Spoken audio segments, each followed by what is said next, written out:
nas aflições, nas necessidades, nas angústias. Paulo, 2 Coríntios, capítulo 6, versículo 4. A maioria dos aprendizes do Evangelho não encara seriamente o fundo religioso da vida, senão nas atividades do culto exterior. Na concepção de muitos, bastará frequentar assíduos as assembleias da fé e todos os enigmas da alma estarão decifrados no capítulo das relações com Deus. Entretanto, os ensinamentos do Cristo apelam para a renovação e aprimoramento individual em todas as circunstâncias. Que dizer de um homem aparentemente contrito nos atos públicos da confissão religiosa a que pertence e mergulhado em palavrões no santuário doméstico? Não são poucos os que se declaram crentes ao lado da multidão, revelando-se indolentes no trabalho, desesperados na dor, incontinentes na alegria, infiéis nas facilidades e blasfemos nas angústias do coração. Por que motivo pugnaria Jesus pela formação dos seguidores, tão só para ser incensado por eles durante algumas horas da semana em genuflexão? Atribuir ao mestre semelhante propósito seria rebaixar-lhe os sublimes princípios. É indispensável que os aprendizes se tornem recomendáveis em tudo, revelando a excelência das ideias que os alimentam, tanto em casa quanto nas igrejas, tanto nos serviços comuns quanto nas vias públicas. Certo, ninguém precisará viver exclusivamente de mãos postas ou de olhar fixo no firmamento. Todavia, não nos esqueçamos de que a gentileza, a boa vontade, a cooperação e a polidez são aspectos divinos da oração viva no apostolado de Cristo.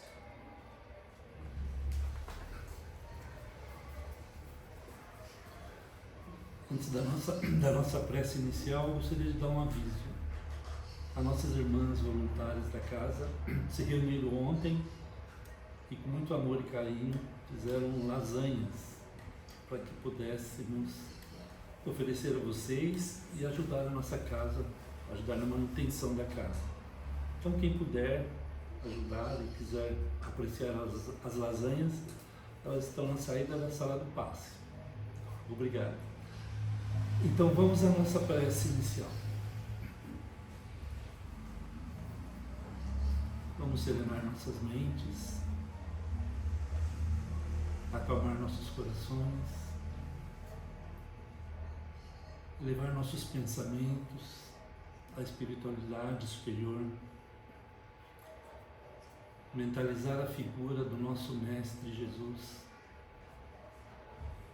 e sermos gratos por podermos estar aqui hoje e aprendermos um pouquinho mais sobre os seus ensinamentos de amor.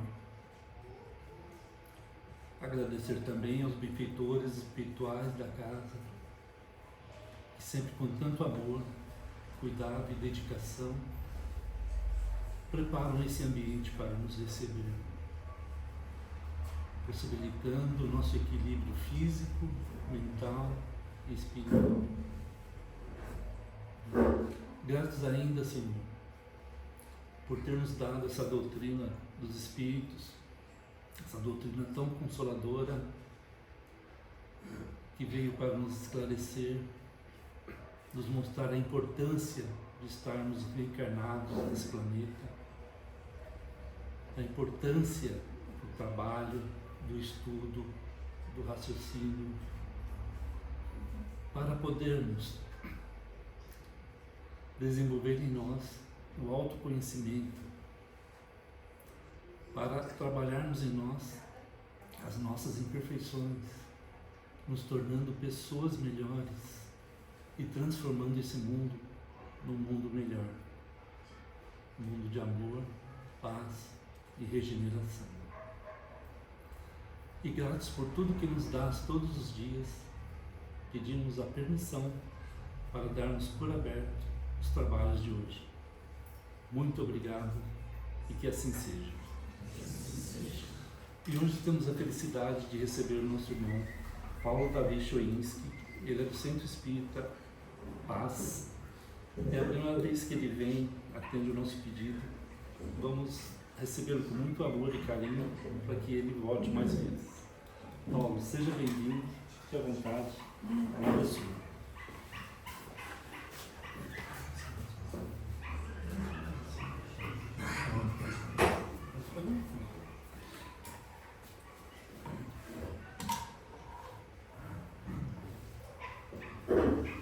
Bom dia a todos. Bom dia. Bom, eu ia medir a temperatura de vocês pelo bom dia que vocês deram para a Sônia e para o Edmilson. Que Jesus, nosso mestre amado, possa favorecer-nos com o entendimento, com a paz, também nessa manhã. Tá tudo certo? Você quer colocar o meu... Muito bem.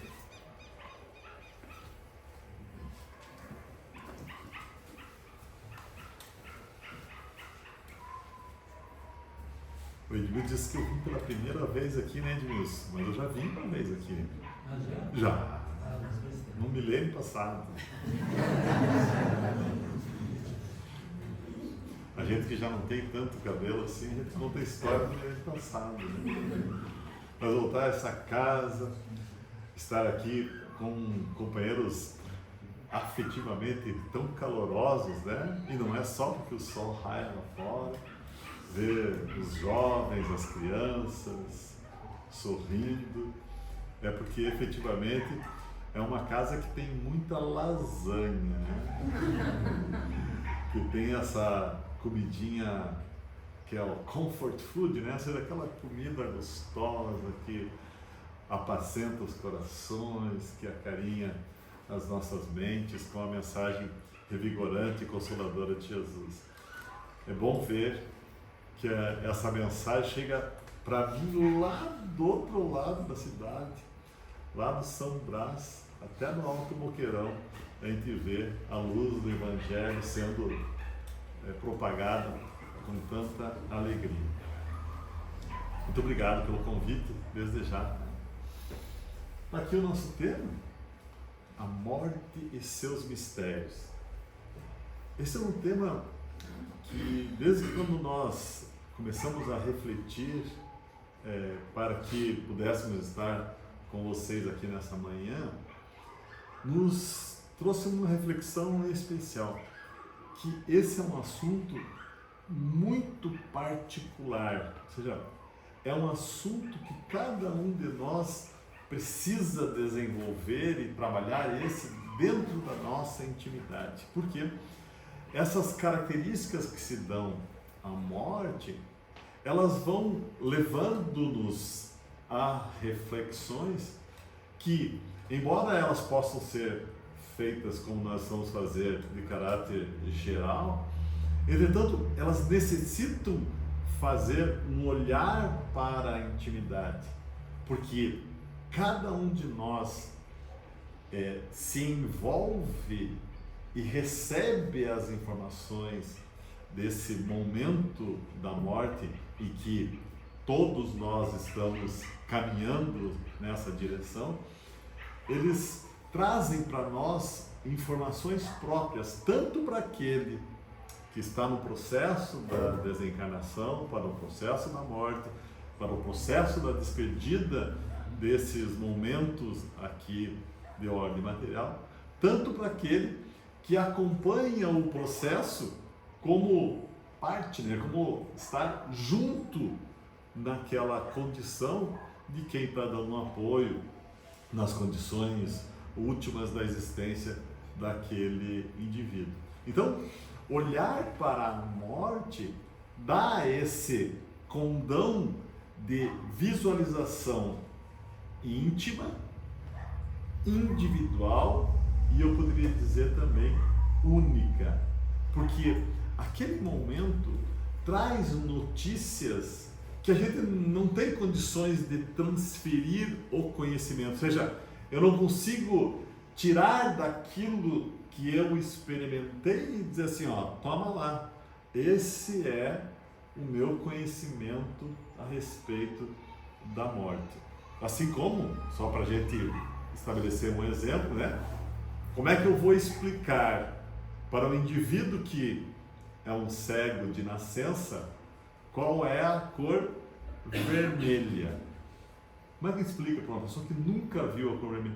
Como é que é vermelho? Explica para nós assim, ó, vermelho. Vermelho é vermelho. Não tem outra coisa que eu possa dizer senão isso, né? Para quem nunca viu, é difícil que a gente estabeleça essa explicação dessa forma. Por isso, eu quis dizer que essa questão da morte é uma vivência interior única e que traz nesse indivíduo elementos que vão compor uma reflexão e que eu vou tirar a partir disso ações que eu devo tomar diante da perspectiva da morte. E a gente conhece N casos das pessoas que vivenciam esse processo próximo ou que tomaram um susto ou que tiveram as vascas da morte e chegaram naquele limiar e retornaram à vida e modificam toda a sua estrutura de pensar. Ao lado disso, né, pronto a isso, a gente consegue perceber também que a vivência disso é tão individual que, por exemplo, casais que vivem lá 10, 20, 30, 40, 50 anos juntos. A gente soube de casais de viver 70 anos juntos. Que lindo, né? Mas que momento próprio é aquilo, e a ligação deles era tão efetiva que às vezes um casal que viveu tanto tempo junto, morre um, logo em seguida desencarna o outro. Pela proximidade daqueles dois espíritos, mas mesmo assim, mesmo nesse caso que é tão íntima a conexão entre os dois, cada um deles leva essas notícias da morte de uma forma diversa. E essas notícias da morte são tão... elas têm um mergulho tão profundo que não são somente intelectuais, porque a gente poderia fazer uma descrição completa aqui, como a doutrina espírita faz, nos motivando sobre a vida futura, nos dando essa completude de conhecimento, mas a morte traz para o indivíduo elementos que são de ordem sentimental e que nesse elemento de sentimento a sentimento, ele traz também ali uma inteligência, um conhecimento desse processo que é também único. Por exemplo, o que falar para um pai, para uma mãe que se despede de uma criança em tenra idade? Se nós olharmos daquilo que a gente conhece, que a doutrina espírita vem ofertar para nós, quando a gente vai a um velório, naquele momento derradeiro daquela separação entre o pai e a filha, que palavras são capazes de consolar esse coração? O que dizer para esse indivíduo que está ali a se separar daquela beleza, daquela alegria contagiante que são as crianças na vida de qualquer pessoa? Estávamos ontem, eu tenho que fazer propaganda das minhas netinhas, né? Com as nossas netinhas. Então, estávamos nós em 10 pessoas, todo mundo assim, ó, abrigados pelaquela alegria infantil. Imagine, meses, minutos depois, haver a separação daquela família. daquelas crianças, ou daquela criança. Então, não há palavras que a gente possa descrever para aquela mãe esse momento, e por mais que nós reconheçamos a questão espiritual e da continuidade da vida, e termos essa certeza absoluta que o Espiritismo e a mensagem de Jesus vem ofertar, o que dizer? Que palavras consolar essa família? Olhar para o outro lado, e a gente conhece casos como esse, né? Do pai que leva aquela jovem exuberante, bela, radiante, numa festa. Horas depois, seu telefone toca e ele vai buscar o corpo da filha que já não tem mais vida. Se olharmos para essa condição daquele pai, que palavras que têm um condão de dar a esse indivíduo algo que serene o seu coração, naquela dor ultriz que comove o seu coração, oprime o seu peito.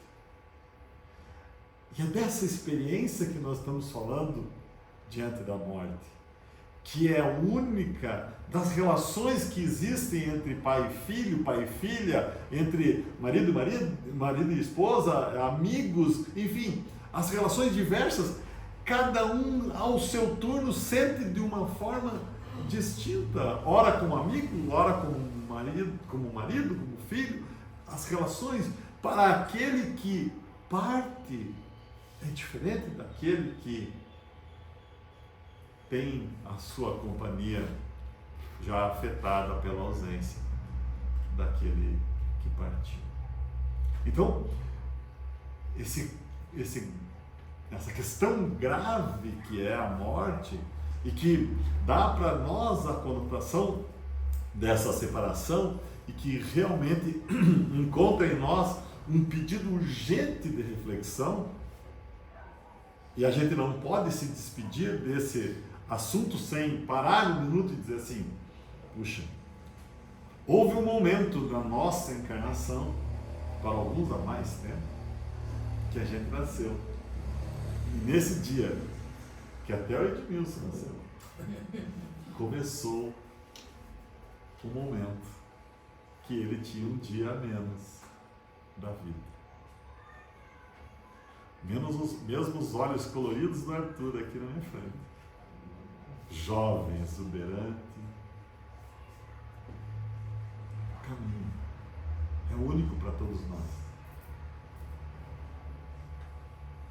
Escutávamos ontem uma mensagem que disse: nós estamos aqui entre nós, e eu tenho certeza que nós estamos aqui em mais de 8 bilhões de pessoas. 8 bilhões de pessoas na Terra. Só que daqui a 120 anos, mais ou menos, nenhum desses 8 bilhões estará na Terra, encarnado. Isso é inexorável. Esse processo é para todos os habitantes da Terra. Se pensamos que é para todos os habitantes da Terra, esse é um tema de alta significação para a nossa vida.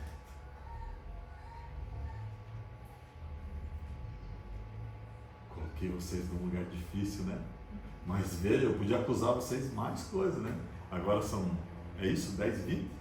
É isso? 10, 20? Podia fazer mais terror ainda e dizer assim: ninguém sabe se às 11 horas nós vamos estar encarnados. Podia ser pior, né? Já viu que podia ser mais malvado aí? Então, para a gente poder dar uma tranquilizada, né? Que eu fiz tanto terror assim na minha cabeça, mas eu precisava impactar com essa importância desse tema. Vamos dar uma relaxada. Eu conversei com o Edmilson aqui antes, a Terezinha também me falou. Eu disse: Dilson, posso fazer uma pergunta para o pessoal? Ele disse: Paulo, o pessoal aqui é estudioso demais. pode fazer qualquer pergunta que o pessoal vai saber responder sem problema nenhum. Edmilson tinha razão? Então, mas então tá bom, então tá, não vamos botar ele nessa fria aqui, ó. Perguntar o seguinte: eu posso fazer uma pergunta para vocês? Vocês não vão me deixar sozinhos aqui, né? Vocês vão responder? Sim. Ixi, bom dia foi bem mais forte, viu? Eu vou tentar de novo perguntar, tá? Vamos combinar assim, ó, pergunta e vocês respondem, certo? Eu posso fazer uma pergunta para vocês? Sim. Ah, melhorou bastante. É uma pergunta difícil. Você que chegou agora, como é seu nome? Letícia. Você parece que é boa em língua portuguesa, Letícia. Você vai ajudar o povo aí? Pode, então tá bom. Você foi a única que não respondeu. Mas tá bom, eu vou deixar, Letícia. De língua portuguesa, combinado? Posso fazer? Pode. Nem de espiritismo não é. Qual é o antônimo da palavra morte? Vida. Opa! Viu? Não foi difícil, né? Então vamos lá. Qual que é o antônimo? Vida. Vocês são bons, meu. Quem acha que é vida, levanta a mão. Quero ver quem não vai levantar. Até a Letícia levantou. 100%? 100%? Todos? Então, 100% errado. Você vê, você não levantou a mão, você levantou a mão assim, ó, bem pequenininho. Então deu certo. Não, o antônimo da palavra morte não é vida. O antônimo da palavra morte é nascimento. Peguei vocês. Não dá. É nascer, não é viver? É quase isso. Mas vamos ver.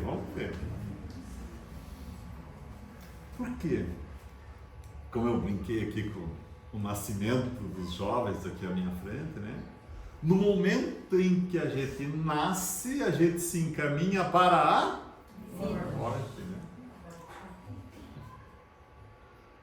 Então é por isso que ele é o antônimo, porque ao contrário do que a gente acaba criando nas nossas mentes, e é isso que às vezes é aterrador em nossos corações, porque a gente realmente acaba vivenciando esse processo e trazendo isso no nosso dia a dia, que o antônimo da palavra morte é vida, a gente pensa no contrário, né, que o antônimo da palavra vida é morte.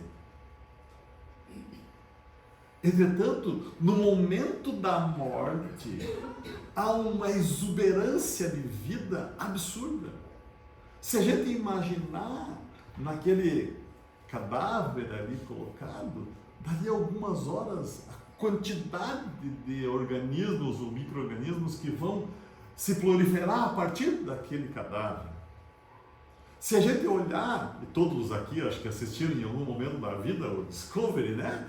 Aqueles animais, um correndo atrás do outro e buscando, a partir da morte daquele outro animal, a sua própria subsistência. E se não houvesse a morte daquele outro, ele não conseguiria viver. Até nós, quando a gente vai no açougue, a gente vai em busca daquela picanha para a gente se alimentar, para sobreviver. Então, a condição que é oferecida a partir da morte, ela é única para também a manutenção da própria vida. Então, encontrar esse elemento de oposição da morte sendo a vida, mostraria-nos que há um finalismo naquele momento da morte, quando ao contrário, esse momento de morte é um momento que estabelece uma outra etapa contígua a esse processo da morte que vem se dar ali numa outra condição, em uma outra experiência. O oposto disso, né? se nós entendermos que o antônimo de morte é nascimento, ou seja, desencadeado o processo da morte, a gente vai receber uma outra condição, um nascimento novo, ou seja, um olhar novo, uma etapa nova, a nossa vida e a nossa perspectiva diante da própria existência acaba sendo alterada. E para isso, eu trouxe uma imagem que eu gostaria de repartir com vocês. O que vocês estão vendo? Ah? Todo mundo vê um trilho aqui, né? Certo? Então vamos fazer uma metáfora, vamos imaginar que nesse processo da nossa vida, o trilho representa esse nosso caminho da vida. E se a gente imaginar que a gente está encarnando, ou seja, nascendo nesse início, nós estamos nos encaminhando em direção. Então, aqui nesse desenho, ele é próprio para isso, né? Ele tem uma perspectiva, né? Ele tem uma perspectiva aí que aqui está o processo do nascimento e naquele pontinho lá na frente é o momento da nossa morte, né? Então essa perspectiva, né? Essas linhas vão se encontrar num lugar, e nesse lugar onde eles se encontram é justamente o momento da nossa morte. Conseguimos imaginar essa metáfora, né? Em que há esse encaminhamento para esse finalismo da nossa vida. Ou seja, nós vamos buscar as etapas e trilhando, né? Fazendo um jogo de palavras, né? Trilhando aqui essa busca, esse olhar, esse impacto que a morte teria no futuro. Então nós vamos buscando todo o aprendizado, toda essa construção que nós vamos fazendo à medida que esse nosso caminho, esse nosso deslizar por esses trilhos vão se dando. Ou seja, a experiência de estarmos aqui nessa manhã, ela é algo que vai agregar na nossa vida algo nesse trilho, né? Então eu vou retirar daqui, espero que sim, né? Elementos para mim que eu, na minha vida, possa estabelecer situações futuras para a construção de um eu melhor. Porque nós vamos sair daqui e retirar essa unidade. Mas, olhando nessa perspectiva, ou seja, nesse olhar, né, nesse momento finalista, se a gente olhar essa imagem aqui, esses trilhos, embora a perspectiva mostre que ele tem um lugar de encontro entre elas, esses trilhos são linhas paralelas. E as linhas paralelas se encontram quando? Se encontram nunca. Quando nunca. Eles não se encontram. Ou seja, se eu sair daqui e ir na outra estação, lá onde supostamente a gente percebe que eles se encontram, o que eu vou encontrar naquele lugar? O que eu vou encontrar lá naquele lugar? Linhas paralelas. Então, essa visão que eu estou tendo aqui e essa perspectiva de que eles vão se encontrar num lugar é a nossa perspectiva materialista da vida. Porque dá a impressão, olhando por aqui, que essas linhas vão se encontrar, quando na verdade eu vou chegar lá na frente e elas não se encontram. Então eu saio desta estação e chego na outra estação, e nessa outra estação eu continuo percebendo que há a partir dela nova estação, novas perspectivas, porque as linhas continuam sendo paralelas. E aí a gente faz uma mudança da palavra.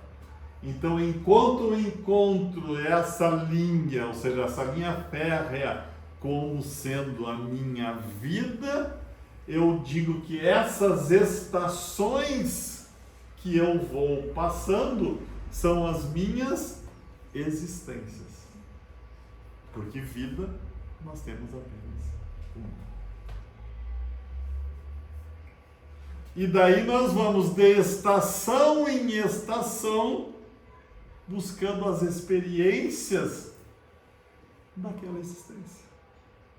Como hoje nós vimos aqui, retiramos daqui as nossas experiências e nessas experiências fazemos o nosso processo de vida até que eu chegue um dia numa estação.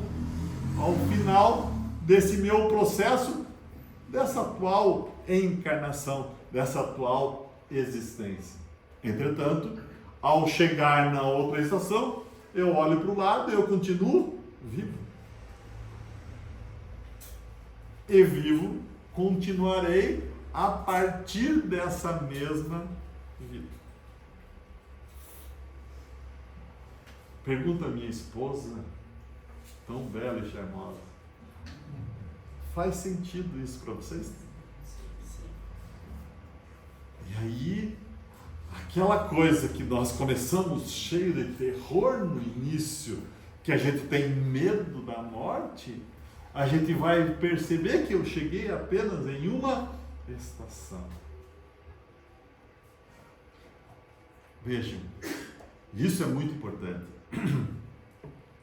Que quem de nós, ao ver, por exemplo, um filho que foi morar em um outro país e vai ficar 2, 3 anos, ou até mesmo morar naquele outro país, quem é que não fica comovido se despedindo no aeroporto desses que vão ficar longe da gente? Quem já viveu essa experiência? Hã? Eu já. E como é que foi? É triste, né? É triste. É realmente triste porque a gente vai ficar distante. É desesperador? Não, né? Porque a gente sabe que ele está indo em busca dos seus objetivos, dos seus ideais. E a gente não fica desesperado. Percebe que a gente fica triste e a gente vai estar distante e isso nos comove às vezes as lágrimas por aquela distância. Quem nunca chorou num casamento? Porque sabe que aquela querida, daquele querido, vai numa nova experiência. E nessa nova experiência, ele vai seguir a sua vida. Mas a gente não deixa de sentir aquela, puxa vida, não vai mais estar com o papai, com a mamãe em casa. Os psicólogos até descrevem esse fenômeno pós-casamento dos filhos como a síndrome do ninho. Ué, vocês também sabem aqui? Eu pensei que era só no São Brás. Então tem síndrome do ninho vazio aqui também, no Alto Boqueirão. Então, é essa síndrome da morte. Porque a gente tem certeza que os nossos filhos foram para uma condição que eles escolheram com o casamento. E nessa condição do casamento, eles vão partindo para uma nova etapa da vida. Vamos lá? Lembra das experiências, né? Como a gente está tendo uma experiência aqui, e dessa experiência, tirando recursos para a vida, eles também vão para uma nova experiência, retirando daqui os elementos do casamento para a sua vida. Ah, mas vocês vão dizer, mas existem casamentos muito difíceis. Sim. São as experiências. Diga a minha esposa aqui, que tem que me aguentar.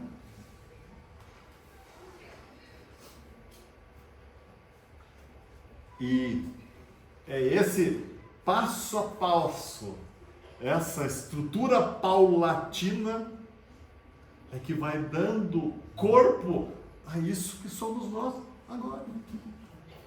Porque nós julgamos essa evolução, um processo absurdamente complexo e cheio de estrutura, e que a gente só faz isso dentro do centro espírita.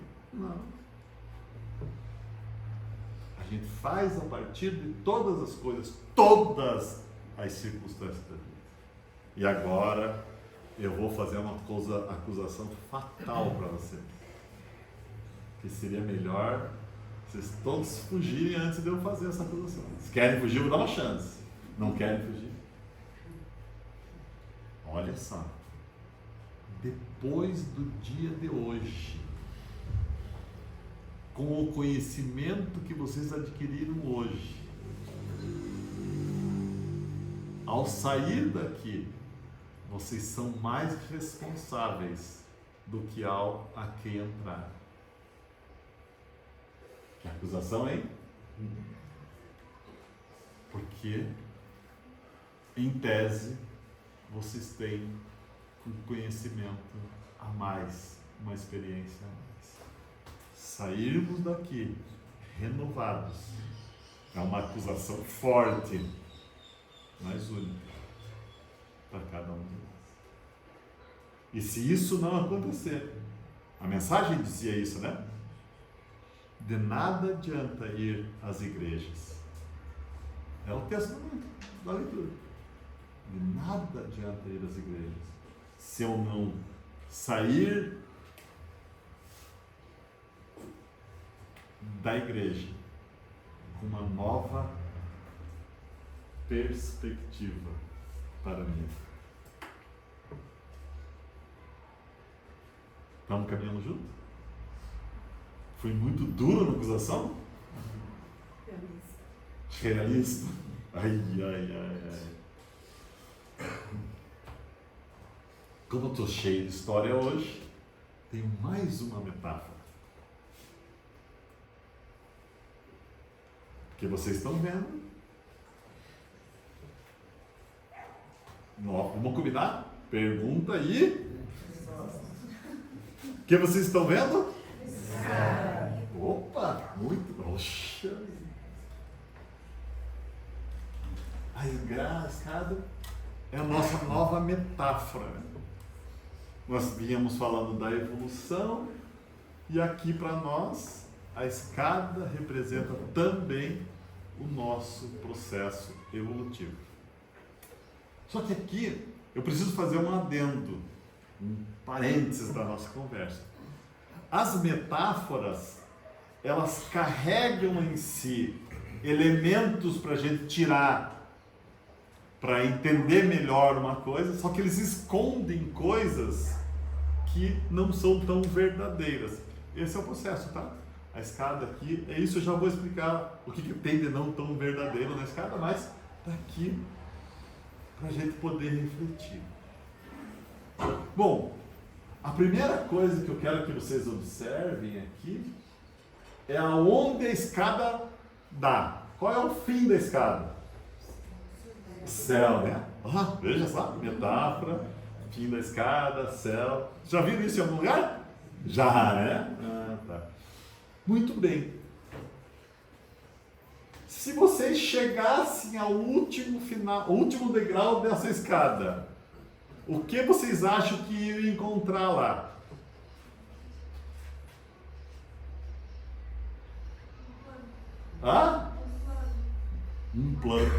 Um plano. Uva, harpa. Todo mundo feliz, vestido túnicas. É o céu, não é? Não é o céu? Não é o céu? Mas me contaram que era o céu? Ou era, antigamente era o céu só. Agora já não é o céu. Então o que a gente vai encontrar lá? Sei lá. Essa foi boa. Gostei do senhor. Eu tenho mais uma notícia aterradora para vocês. Para alguns, né? Só que tem no final dessa escada lá? Mais degraus. Fala alto para todo mundo ouvir. mais escada. Agora não fui eu que falei, ó. Tá do lado da Letícia ali, deve ser esperto que nem ela, né? Como eles são lá? Maria Inês. Ó, vocês brigam com a Maria Inês. Porque aqui, embora, veja, é uma questão de perspectiva de novo, né? Dá a impressão que a gente chega no céu. E muita gente foi conduzido para essa perspectiva, para achar que era um plano, que a gente ia chegar tranquilo, agora eu vou descansar. Só que Jesus já acabou com essa história faz muito tempo. Ele diz assim, ó, eu trabalho e o chefão ainda trabalha. Então, o que tem depois da escada? Ou mais oportunidades de crescermos. Então nós vamos chegar a essa escada em etapas, porque quem é o Espírito que é o maior exemplo para nós de evolução espiritual? Aquele que a gente pode seguir de olho fechado. Quem é? Jesus. Jesus. Muito bem, vocês estão estudando. Questão 625 do Livro dos Espíritos. Pois bem, Jesus é o chefão do nosso sistema solar, certo? É o rei solar, o CEO da Terra. Só que o sistema solar é a última traquinas do pacote? Não, né? Ainda tem um sistema maior, né? Então, talvez tenha um Cristo da Via Láctea, e esse é o supra-sumo, certo? Jesus olha para ele e diz, como é que pode ser um Espírito tão bom? Imagine Jesus. Ou seja, Jesus também está no processo de evolução dele, numa outra condição, obviamente, que é nossa. Só que daí o chefão da Via Láctea olha assim e diz, mas tem essas galáxias desse canto daqui, deve ter um chefe, né, do alto boqueirão da Via Láctea, né? Ou seja, lá do bairro onde fica a Via Láctea. Não tem? Daí tem o chefão do nosso universo. Ou seja, a gente vai chegando nas escadas e vai olhando outras escadas, outras perspectivas. Então, a gente conclui que não adianta dizer assim, ó, eu vou ser feliz o dia que eu chegar e sentar ao lado de Jesus. Não adianta. É necessário ouvir aqui o Sena com o sorriso dele. Puxa, eu vou aprender coisas novas para a minha vida. Eu vou ser melhor hoje. Eu estou com uma dificuldade aqui na minha perna. O que eu vou aprender com essa dificuldade? Hoje eu não estou tão bem. O que é esse sentimento que não é tão bom está me ensinando agora? O que eu preciso aprender com ele? Ou olhar as crianças e dizer, puxa, que beleza! Ou como ontem, né? Os netinhos estavam lá em casa virando a casa de perna para assim, que bom que eles estão fazendo bagunça, né? E depois os velhinhos, né? Ficam lá arrumando tudo com as costas quebradas. Que bom! Olhar e tirar notas positivas de todas as coisas. E aqui eu tenho que tirar mais um detalhe aqui que é importante, né? Por que a escada da evolução, ok? Estamos falando da evolução, né? Por que a escada da evolução é sempre para cima? Podiam falar, né? Por que Deus não inventou isso, né? Faz uma escada da evolução para baixo, né? Ou seja, é muito mais fácil, né? Por que ele faz para cima? Porque a gente sempre representa a evolução para cima. Vamos lá. Por quê? Botei uma dúvida em vocês, nem? Letícia, com você. Não fala que é você com ele. Por quê? O céu está sempre no alto. Porque o céu está no alto. Será? É mais difícil, né? Porque é mais. Mas Deus é malvado, né? Por que não podia ser mais fácil? Sim, mas sendo mais fácil, você não aprende nada. Olha só. Quem que falou uma palavra bonita aqui, ó? Escutei uma palavra bonita. Fala alto. Ah, eu sabia. Não é só a gente de zóio colorido que tem lá. As morenas também sabem lá. Por causa do esforço. Porque ele representa o esforço. Sabe por quê? Porque para baixo todo santo. Ué, aqui também.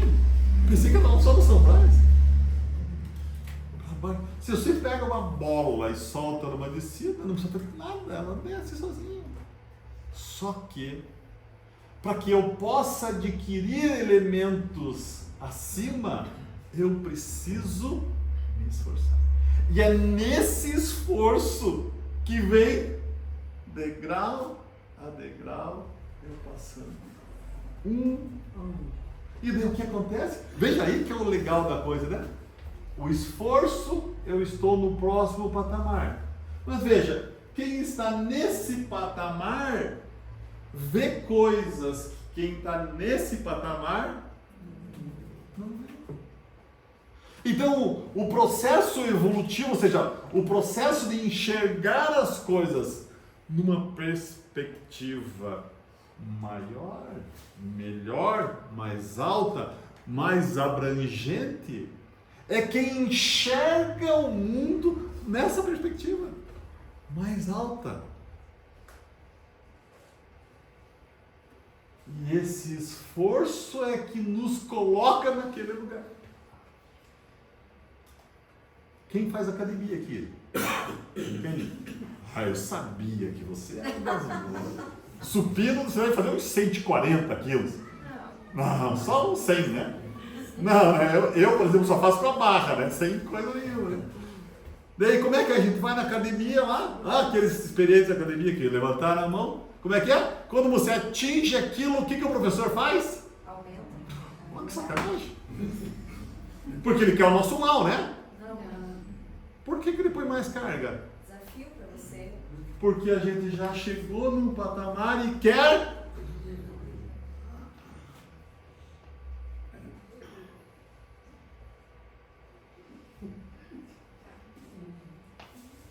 E daí nesse passo, né? Ou seja, indo, né? Ou seja, nesse caminhar que nós vamos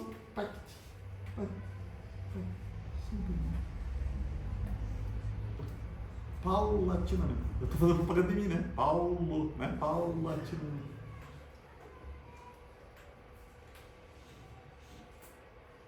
Muito bem. Agora eu vou explicar a história da metáfora.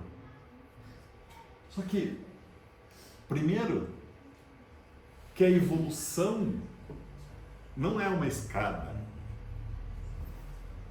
Porque a gente não dá assim, bloco de bloco, passo assim. Sabe como que a gente faz a evolução? Pensa numa mola, uma espiral. Eu vou andando devagarinho na mola, né? Cada hora eu estou um pouquinho mais para cima, né? Conseguem imaginar uma espiral? Que eu vou andando naquele caminhar, e naquele caminhar eu vou olhando. Eu só consigo enxergar às vezes quando eu olho de um lado da mola, eu olho o lado de baixo da mola, né? Ou seja, eu passo pelo mesmo momento daquela mola e eu disse, puxa, eu queimei uma etapa, ou seja, já dei um passo adiante. Só que ela é devagarinho, né? Cada passo. Por isso a minha acusação. Quantas vezes vocês vieram aqui? E está aprendendo as coisas lentamente. E a gente vai absorvendo essas coisas, a vida, esse aprendizado, com todas as coisas. E a gente vai construindo em nós algo, um ser muito melhor. Uma espiral, né? Lembra da espiral? Então é um passinho, né? Mas cada passo que eu dou adiante na espiral, eu estou acima do passo anterior. Ok? Ok para vocês? Deu para a gente imaginar isso, né? Que na espiral eu vou andando um pouquinho para frente. E andando um pouquinho para frente, eu vou um pouquinho para cima. Viu? Não é bem a escada? Viu por que a metáfora não é bem igualzinha? Muito bem. Tem algum professor de matemática aqui?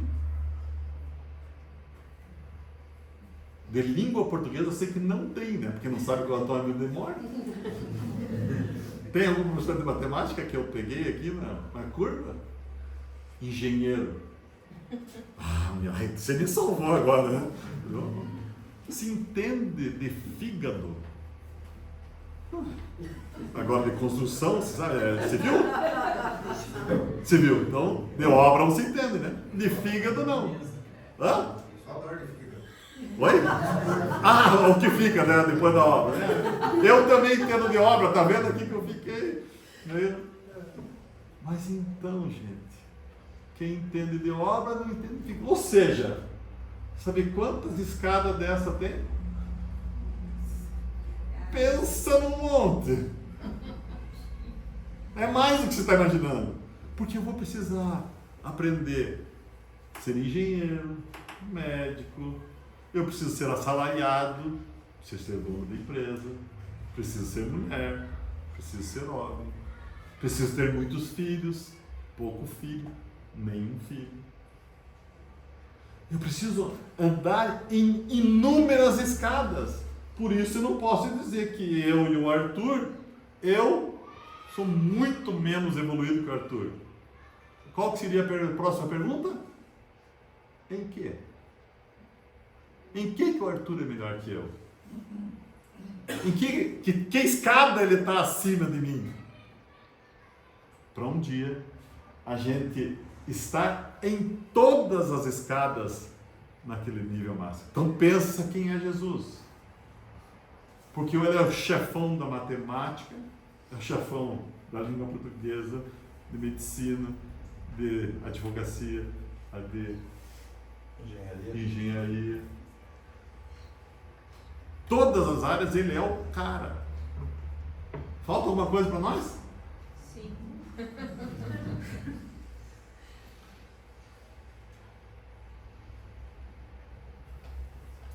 Esse é o processo de construção de nós mesmos. Vou de novo eu, né? Paulatinamente. Caminhando em linha ascendente. Quem é a morte nesse processo? Uma etapa, um aprendizado, uma conquista, uma coisa que eu preciso olhar para ela de forma diferente.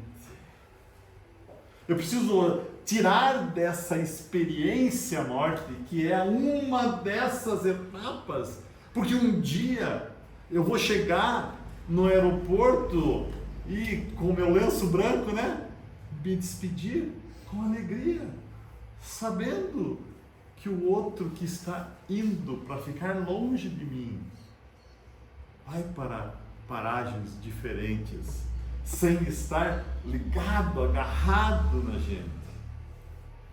Porque nesse lugar não tem ciúmes. Porque eu não quero as pessoas para mim, eu quero as pessoas que sejam melhores. A gente ouviu tantas vezes, nós criamos os filhos para o mundo. Ou seja, para o mundo deles. Porque a gente quer os ver melhor. E assim, a gente anda na rua e vê a pessoa sofrendo.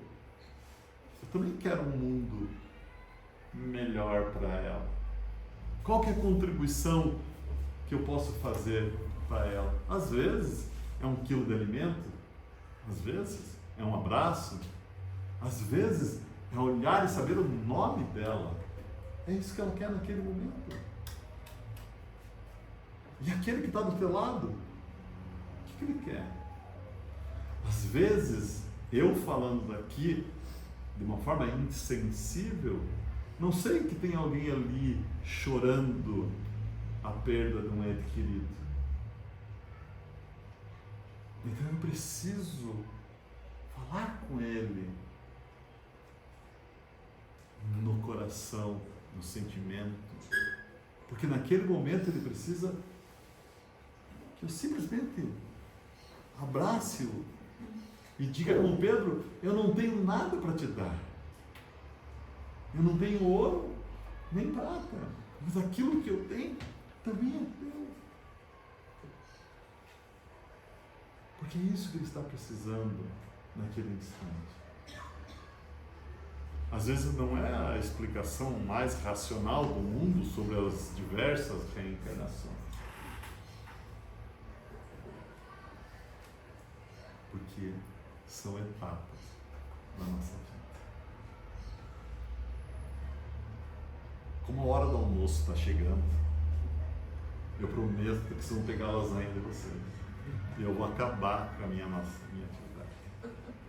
Entretanto, eu queria contar uma última coisa, porque pensa num cara curioso. Sou eu. E esses dias eu estava fuçando as coisas e descobri que tem uma cirurgia que faz que deixa lisinho, né? Como chama? Eu nem sei falar. Eu peço para falarem porque eu não sei falar. Fala de novo bem alto. Isso aí, meu. Então é essa tal. Então a pessoa fica com aquela barriguinha lisa. Fica uma maravilha, né? Fica coisa linda. Chapado. Sabe o que eu descobri? Como é que é teu nome? Veridiana. A Veridiana que faz ginástica. Daí tem uns lá que querem fazer tanquinho, né? Daí eles querem fazer tanquinho, né? E fazem lá os halteres para sair assim, ó. Não querem mais lisinho, né? Não é chapado. Eles querem os tanquinhos. Daí, pasmem o que eu descobri. Que tem gente que vai fazer como é que é? A postinha lá? É, isso aí. Vai fazer isso aí para fazer tanquinho. Diz assim, ó, eu não quero liso, faz um tanquinho. Daí, eu pensando na morte, vê que cara louco, né? Pensando na morte, será que tem tanquinho desse espiritual? Ou seja, aquela coisa falsa. Porque esse tanquinho que faz cabidoplastia levanta peso? Não. Levanta? Não, né? Dá para correr mais? Se eu fazer uma maratona agora, para fazer uma maratona. Não. Não, né? Mas será que tem tanquinho espiritual? Será que tem? Daí diz o Edmilson, meus irmãos. Tem também, né? Nós temos aqui lasanha.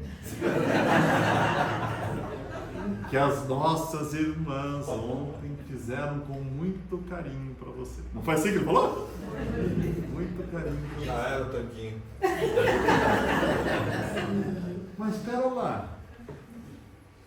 Isso pode ser o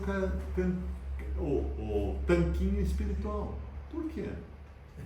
Porque aquele que vai comprar, porque ele disse para comprar lasanha para ajudar a casa. O que significa isso? Se eu ajudar a casa, eu ando uma... Sim? Não. Será que se eu ajudar o centro espírita agora, eu vou chegar no céu? Será que se eu comprar lasanha, eu estou fazendo tanquinho de verdade para ajudar a casa? Ou eu estou fazendo porque é bem gostosa a lasanha? Só vou dizer uma coisa, compre, pelo amor de Deus. Senão o Edmilson me pega, que nunca mais ele me chama a voltar aqui, que vai lá acabar com a nossa festa. Não tem gente que pensa assim? Daí a pessoa vem fazer, quando foi ontem? Fizeram? Ontem. Fazer lasanha. Nossa, lasanha, esse povo lá também. só quer saber de comer. Ou será que fazer a lasanha para ela, vejam o amor que essa pessoa que comprar aqui, além de ajudar financeiramente a casa, vai levar para casa. E eu coloco naquela lasanha o que eu tenho de melhor. Esse é o não falso. Quando a gente faz campanha do quilo, como que eu trago meu quilo de feijão? Aí eu vou trazer 60 quilos de feijão aqui, porque eu quero andar rápido nessa escada aqui. Quem dera fosse tão fácil. Mas a gente já comprou terreno no céu. A senhora que é espiritualizada. O pior é que eu vou dizer para a senhora que eu já vendi terreno. Precisei do dinheiro. Hã? Precisei do dinheiro. Porque eu dizia para as pessoas acreditarem nisso. Num passado remoto.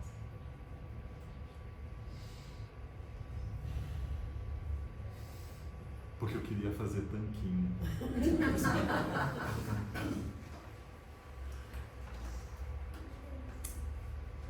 Esse movimento é o movimento que nós precisamos fazer. Não importa o que a gente está fazendo. Se a gente está fazendo lasanha, palestra, está distribuindo água, está organizando as projeções, o que a gente está fazendo? Eu preciso fazer isso de uma forma tão especial que o Arthur está fazendo essa questão agora. Amanhã ele está fazendo lasanha, depois da manhã ele está fazendo palestra, depois da manhã está fazendo evangelização das crianças, arrumando as cadeiras.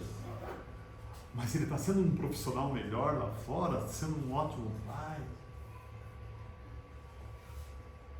Se ele for Uber, ele vai ser o melhor Uber que existe. Se ele for engenheiro, ele vai ser o melhor engenheiro possível. Se ele for marido, ele vai ser o melhor marido possível, esposa, filho, o que quer que seja. Porque nós não podemos mais comprar terreno no céu, gente. Nós precisamos construir essa nossa musculatura espiritual, a força do esforço, a força do esforço, ou com esforço, para que nós construamos a nossa musculatura espiritual e vamos avante. Por isso, o grande mistério da morte é que ela está intimamente ligada à vida. Por quê? Da vida só se leva a vida que levamos.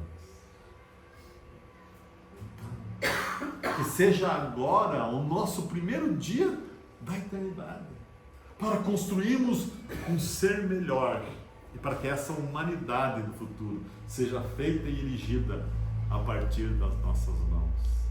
Para que quando a gente chegue lá em cima, não que a gente encontre o céu, mas que a gente já encontre um mundo melhor para todos nós. E por certo, será construído aqui no Alto Boqueirão por vocês, lá no São Brás por nós, na nossa família, individualmente, por cada um de nós. Porque a gente precisa olhar para frente quando chegarmos na nossa estação. Agradeço imensamente o carinho de vocês nessa manhã. Agora, como você diz, o que eu faço? Oração. Chora, Oração. joga o pé, A prece é sua. a pressa é minha. Não, mas sozinho não vou fazer. Vamos juntos.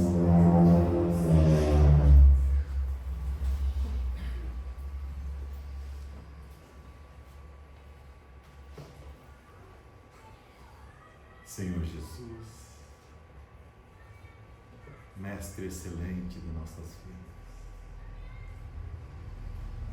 quando encontramos criaturas tão ávidas por conhecer a tua mensagem. Também vemos nesse dia resplandecente de sol um novo alvorecer para as nossas vidas. E sentimos uma chama ardente em nosso peito, um desejo incontido de sermos melhores. Nós que estamos aqui, Senhor, junto ao teu coração, rogamos-te a tua proteção, o teu amparo, para que esse nosso desejo íntimo de sermos melhores fique marcado profundamente em nossas mentes e em nossos corações. E para que a paz que encontra agora os nossos corações também alcance o coração de tantas criaturas desnorteadas, desalentadas do mundo. E assim, Senhor Jesus, pedimos-te para que acalme o coração de todas elas. E desta forma, Senhor, o teu amor seja espalhado pela terra e todos os corações enxerguem a esperança como nós vimos agora. Seja, Senhor, a tua presença marcada em nossos dias, não apenas nesse domingo maravilhoso, mas também por amanhã e por todo sempre, Senhor Jesus.